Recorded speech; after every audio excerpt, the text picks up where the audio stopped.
and I didn't even know Jake Paul was fighting. So he's saying all this shit. I was in Italy. I didn't even know the guy was fighting. When Jake Paul lost to Fury, I haven't really paid attention to him. I have love for Jake too. I don't know what a fight. There's a lot of things that Dana and I agree on. There have been personal attacks, which he started. I will point that out. Calling my fights fake, hiring coaches for Ben Askren, bringing in the steroid. Jake Paul just dropped a bombshell after Dana White handed him a brutal reality check on camera. Let's not sugarcoat it. Jake's been building his king of cringe reputation. From allegedly fixing a fight with Mike Tyson to rejecting Andrew Tate's offer, he's practically running a masterclass in how to make himself look ridiculous. Every time I ever talk about Jake Paul is if I'm asked about him. He just brought him up. I wouldn't have brought him up, right? This time, Dana didn't just call Jake out. He dissected his 4-year-long game plan with UFC-level precision, exposing moves so absurd they make reality TV seem genuine. You think, with all the shit that I got going on and what we're doing, you think I'm thinking about Jake Paul? No, I'm not. So what would one? And I don't mean that in a way to shit on them. I know, he's making a lot of money. It's just the truth. Honestly, with Jake's team involved, they're probably scrambling to delete the footage faster than Jake avoids real opponents. So, don't blink. You might miss the Charles. UFC is the best in the world, fights the best. That's what we do, you know? What Jake Paul and those guys do is completely different. And again, kids doing this thing, I'm not shitting on them. And listen, if smaller, older guys want to fight them, then they're doing their... It all began when Elite Fight Script exposed the so-called showdown, revealing every move was pre-planned, from Tyson's aggressive start to Jake's cautious mid-round tactics. And he calls people out for attention. Yeah. And you call Alex is a superstar. It wasn't just disappointing, it was insulting. Fans didn't pay to see a poorly rehearsed play. They wanted a genuine battle. Instead, they got a live-action farce wrapped in glitz and hype. Dana White, never one to hold back, called it a disgrace. And honestly, who can argue with him? Let's not forget Dana's main issue with Jake Paul, the predictable blueprint he follows for his fights.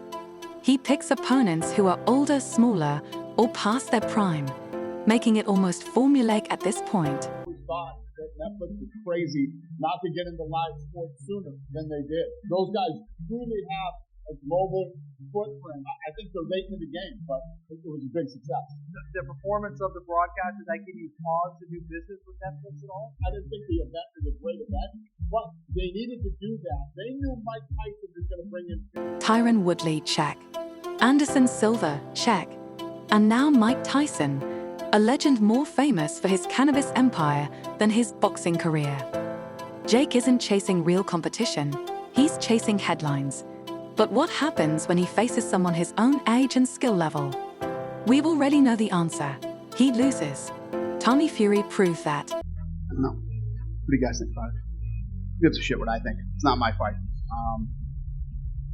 I love Mike Tyson, personally as a friend, and he's one of my favorite athletes of all time. Then there's the cherry on top. Jake's callouts to Canelo Alvarez and Alex Pereira. Let's be real, these aren't challenges, they're clout chasers. Everyone knows these fights will never happen, yet the callouts keep Jake trending. Dana sees through it, and so do the fans. They're tired of the gimmicks and the same repetitive formula. How many times can you play the same trick before people stop watching? Jake's strategy isn't evolving, and it's becoming painfully obvious. The frustration is clear. What did you expect? Seriously, when you stayed home and you turned on Netflix that night, we were like, holy I'm about to see the greatest live sporting event. Fans who once tuned in out of curiosity or amusement are now calling Jake out for faking his entire career. The gimmicks, scripted fights, and hollow theatrics are wearing thin. Even Dana, who usually says his sharpest criticism for USC rivals, isn't staying quiet. He's calling Jake out for what he sees as a calculated scam, and for once, the fans seem to be on his side. Put together a training camp and come in and, I don't like to see guys fight you. Be a 31-year age difference. Fight. You guys know what I think of that. Dana's latest barrage of criticism makes it crystal clear. He doesn't see Jake as a fighter. To Dana, Jake Paul is a marketer, a savvy showman who knows how to sell a fight, but falls flat when it comes to actual competition. He's called Jake's career a circus act, a spectacle built on gimmicks and carefully crafted theatrics, not skill or grit. While combat sports thrive on big personalities, Dana's main gripe is that Jake's approach is dragging down the credibility of the very sport he claims to love. People that are, there's a lot of, Portnoy went out and said that it was the greatest con job of all. The UFC is built on one core principle: the best fight the best. Whether it's Khabib Nurmagomedov cementing his legacy or Amanda Nunes dominating her division, Dana has always emphasized real competition over showmanship. This is where Jake Paul's entertainment-first strategy sticks out like a sore thumb.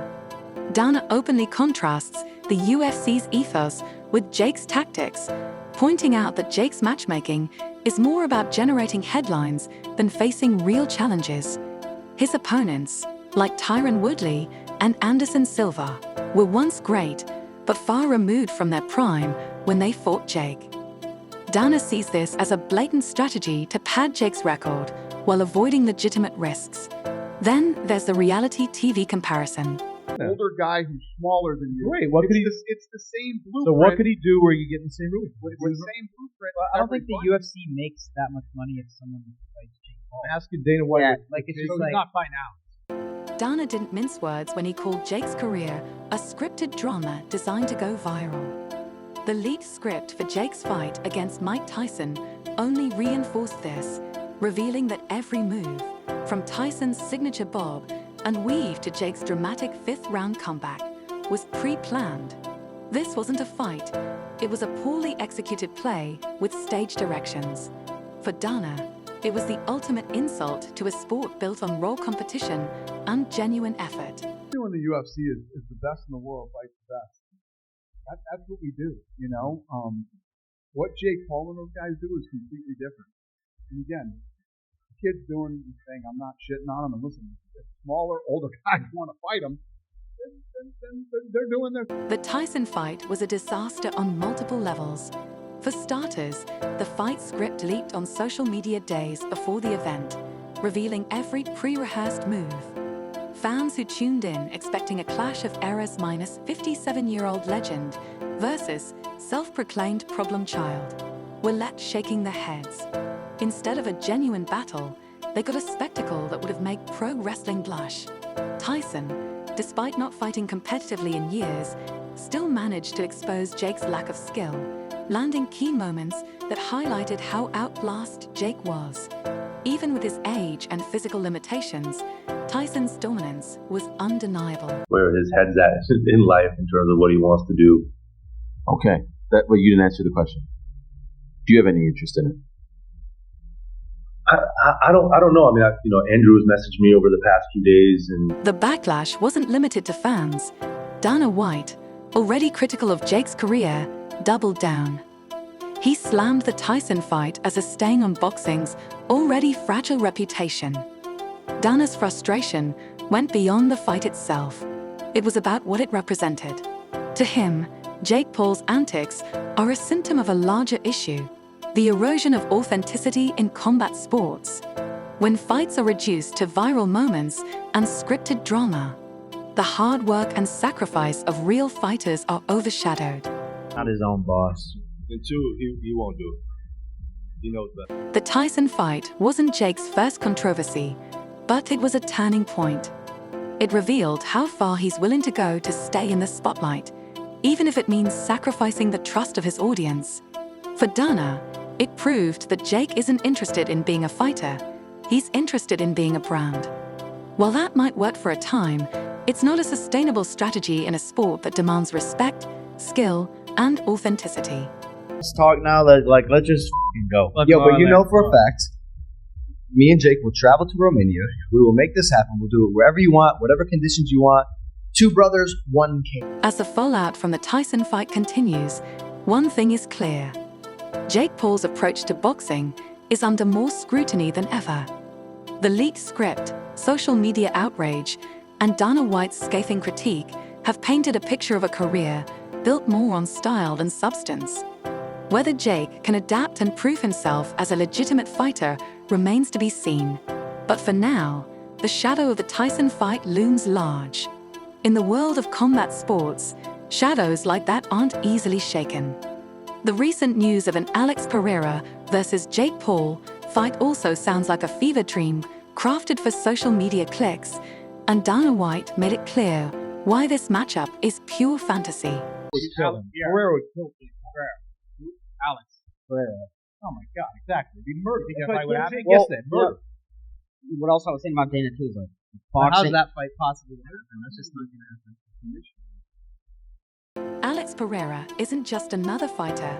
He's one of the most dangerous men in combat sports, with a kickboxing record of 33-7 and the distinction of being the only man to knock out Israel Adesanya.